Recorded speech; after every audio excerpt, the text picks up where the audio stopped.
Hey everybody, Marty Griffin here with the Golf Strategy School podcast, the only podcast that's designed to really help newer golfers or less skilled golfers get over that milestone score of breaking 90.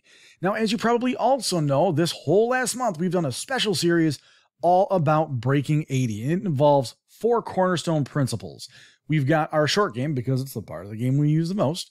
We have distance control and tempo, because that's really one of the things that starts to separate good players from average players.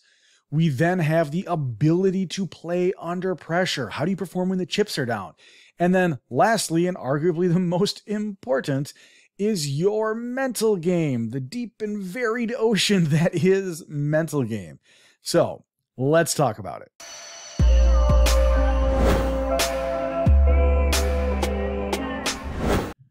All right, now before we dive deep into the Marianas Trench that is the deep and varied ocean of mental game, I do want to remind you that we are running a special promotion. It only runs, though, until the end of September 2020, just a couple days left. And that is that you can sign up for the Golf Strategy Academy for just $19 per month if you sign up prior to the end of September 2020. Now, $19 per month, obviously cheaper than any lesson you'll ever find. I have a 30-day money-back guarantee. You can cancel anytime going forward. But what this does is it gives you access to the Breaking 90 Blueprint and the Breaking 80 Blueprint, which is my custom series of practices designed to help you get over that score of breaking 80. And then also access to me through the Golf Strategy communities. You can ask questions. You can share with others. It's trying to build a community aspect in there as well. Now, again, that only goes until the end of this month, September 2020. But if you want to learn more, head to golfstrategyacademy.com/breaking80. I'll drop the link in the show notes as well. But today we're talking about mental game. And for me, one of the tough things about mental game is really knowing what part of your game needs the most help. And you can probably guess, because you know I'm a numbers geek, you have to start tracking data about your mental game in order to improve it. Now, that then poses the question of, how do we track data on our mental game? Well, I have something that I call the avenue to success. On every single shot of your entire round, you should, doesn't mean you do, but you should analyze, you should visualize, and you should execute. AVE, follow your avenue to success. And what I really mean here is the analyzation part is something that most people are already pretty good at. They look at the distance, they look at the wind. It's all the standard stuff that you think about. Now, something I would encourage you to add to your analyzation game is just looking at the front of the green and back of the green distances as well. That is something that can give you a little bit more perspective and can help you when you're in that in-between club, help you decide on which one it should be for that shot. Visualization is something that you probably heard of, but you probably think is a crock of baloney. and I say that because I have run over people everywhere that they say, oh yeah, okay, yep, yeah, I know I got to visualize. And then I say, okay, well, what do you want the shot to do? How do you see this shot going? And they'll say, well, I won't hit it on the green. That's not really what I mean by visualization.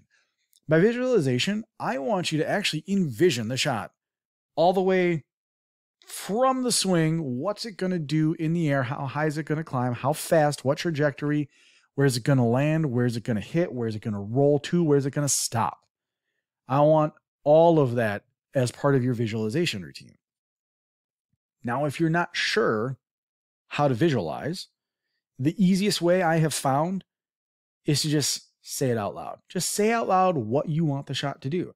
Now, I was playing in a Chamber of Commerce fundraiser event this past week, and I was asked I had said my visualization process out loud. We were sitting, it was like 123 yards from the green. I had my gap wedge. I'm like, all right, I want this thing to start at the right edge of the bunker. I want it to work back towards the flag. It's going to land just barely onto the green and release towards the cup, probably stop between 5 and 10 feet short.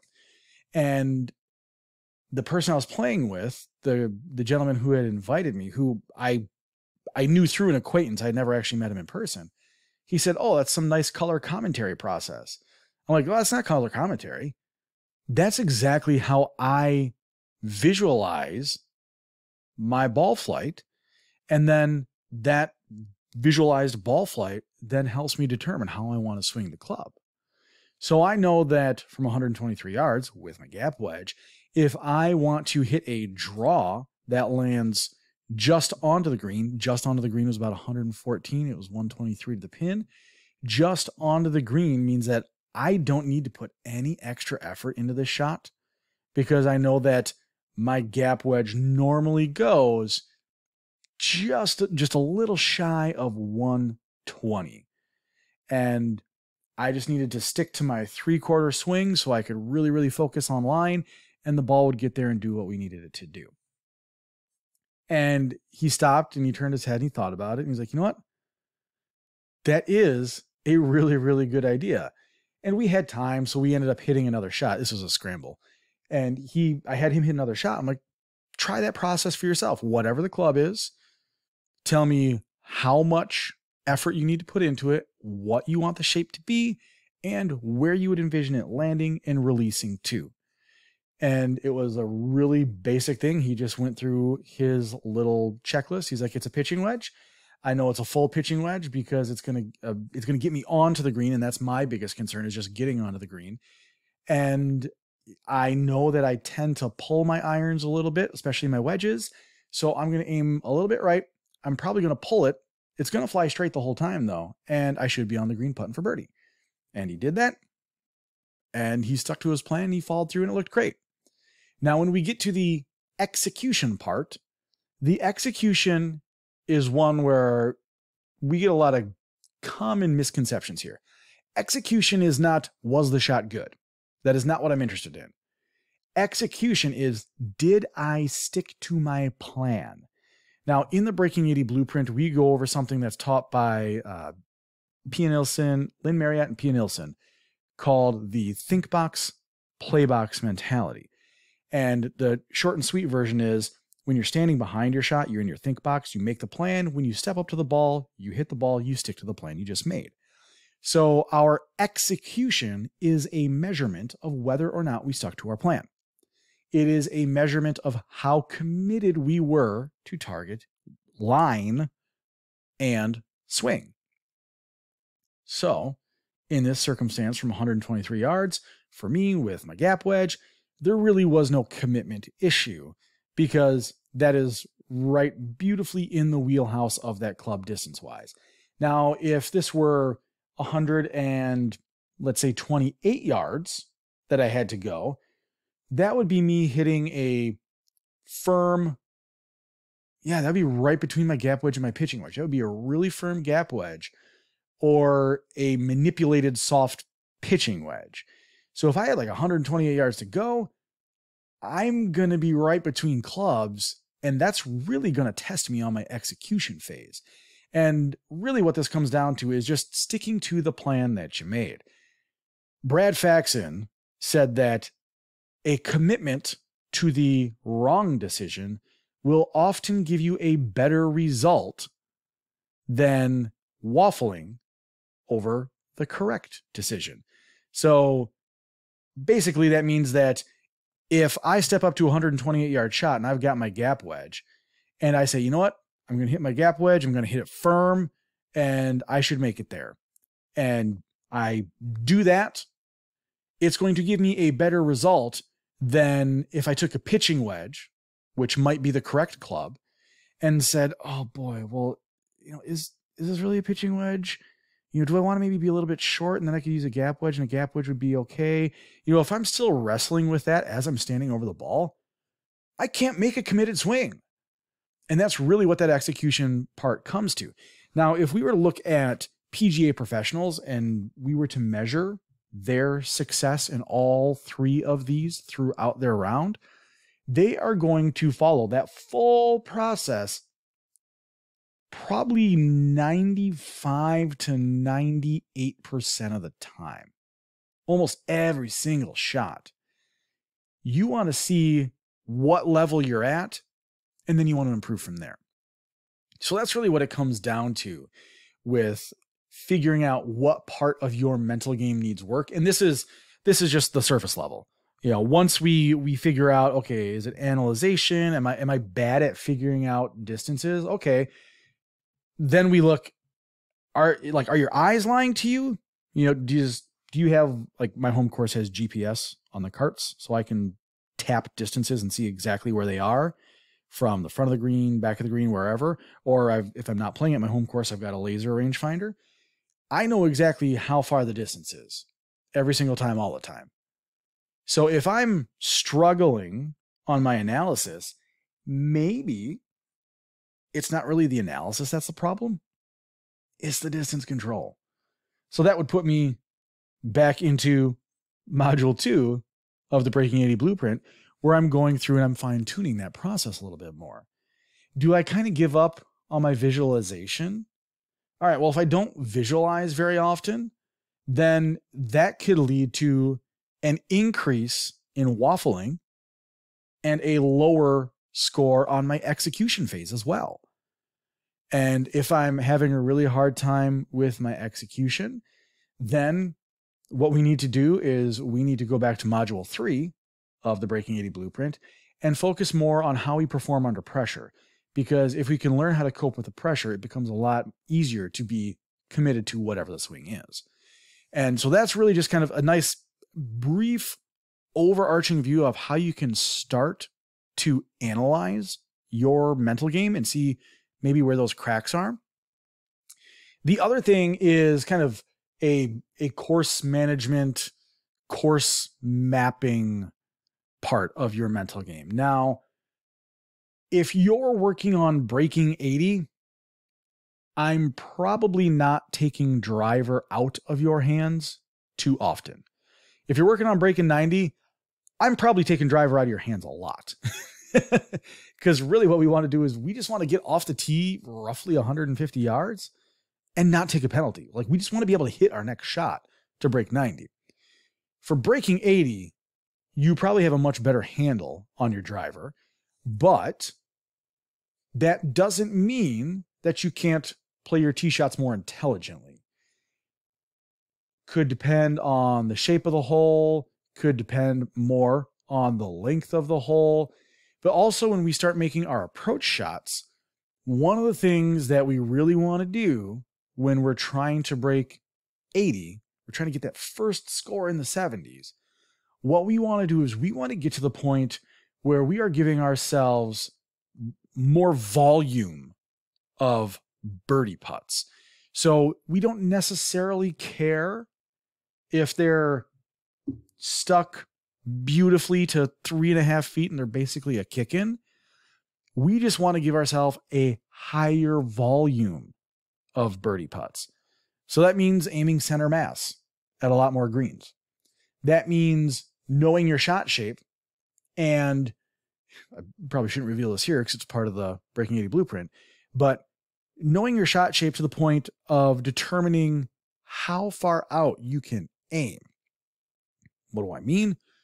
Going back to our example with my 123-yard gap wedge, 114 to the front, 123 to the stick, I don't have any concerns about the distance, okay? I know that I hit a draw. I know on that particular shot, wind was going from right to left. So that means my draw is going to be enhanced. However, I cannot, and this is something that happens far too often, I cannot put myself in a position where I am penalized for a straight shot. How many times have you had that happen, especially off the tee, where you play a draw or you play a fade, so you aim to that side of the fairway and then you laser that sucker dead straight as far as you've ever hit one. And then now you're in trouble because you hit the shot straight. It's that same concept on a green.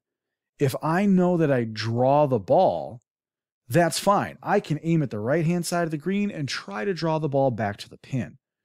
If that pin is on the right-hand side of the green, I absolutely, under no circumstances, can aim off the green to the right and try and draw it back to the flag. Because the last thing I want is to hit a straight shot, which is, let's be honest, what most of us are trying to hit, I do not want to be penalized for hitting a straight shot and now I'm chipping instead of putting. So in that circumstance, if the pin is set up on the right-hand side of the green and I hit a draw, I'm taking dead aim at the flag and I'm just letting it come back to the middle of the green. If the pin is on the left-hand side of the green and I hit a draw, that's fine. I'll aim for the middle and let the ball move over.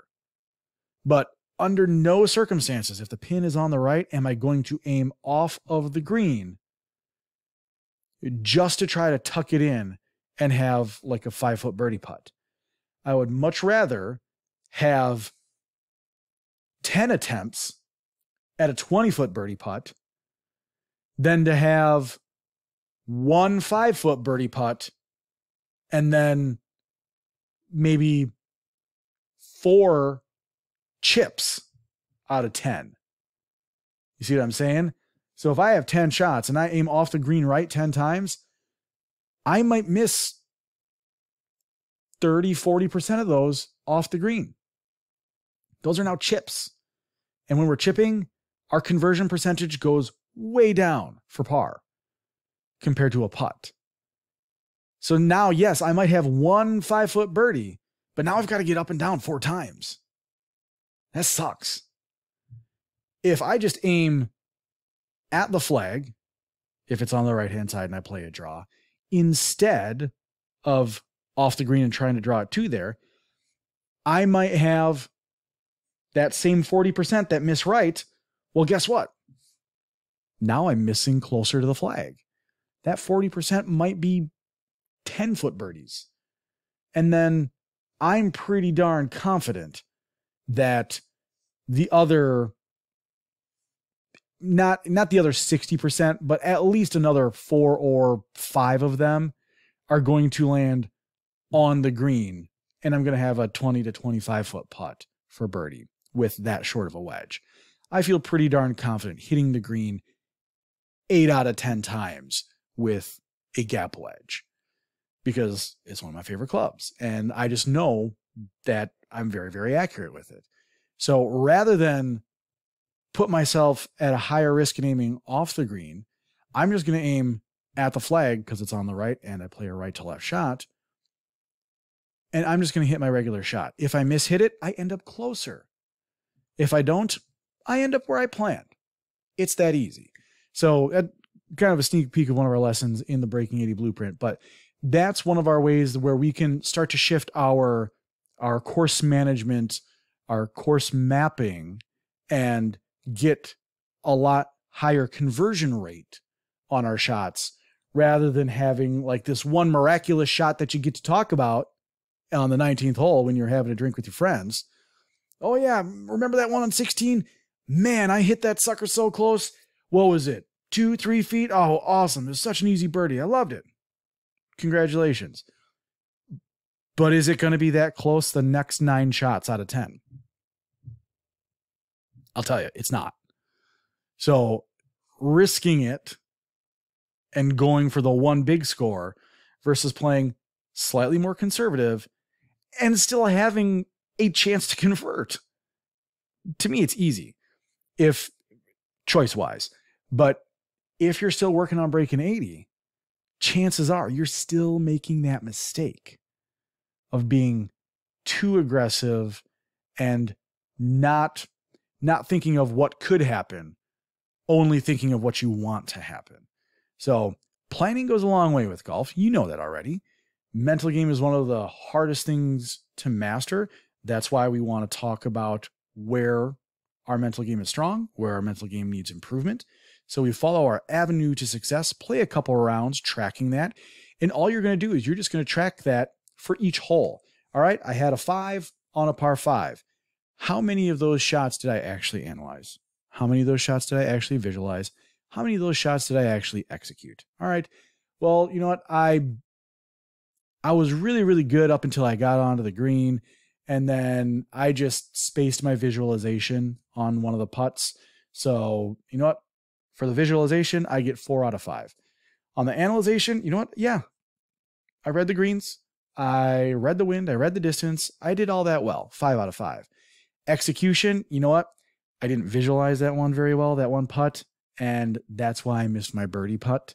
So you know what? I think I was still waffling on my decision. I only get 4 out of 5 on the execution. So your score, your overall score for the hole was a 5, but your analyzation score was 5, your visualization score was 4, and your execution score was 4. So that's just a real easy process to track that. Do that for a couple rounds, figure out where you need the help, and then go work on that part of your game. Also, when you're on the course, just kind of keep that thought in the back of your head about that course management. Am I taking an overly aggressive line? What happens if I hit this ball perfect, meaning straight? And is that going to put me in trouble? Because you never want to be, that's the last thing you want, is to be kicking yourself about a shot that happened just the way you wanted it to. So that's what we got for this week. If you follow those, you are going to sharpen your mental game drastically. And if you want help, if you want the specific practices that I refer to in these different modules, if you want the rest of my mental game lessons, you can sign up for the Breaking 80 Blueprint. Just head over to golfstrategyacademy.com/breaking80. Again, I'll put the link in the show notes here, the description, so you can grab it there. But keep in mind, only until September 30th, 2020. That is our last day of our $19 a month membership. Beyond that, the price is going up, and you're more than welcome to join after that point, but it will be at a higher cost. So you'll get access to the Breaking 90 Blueprint, you'll get access to the Breaking 80 Blueprint, and you will have access to me through the Golf Strategy community. So until then, until next time, until next week, I'll catch you all on the short grass. Cheers, everybody. Bye-bye.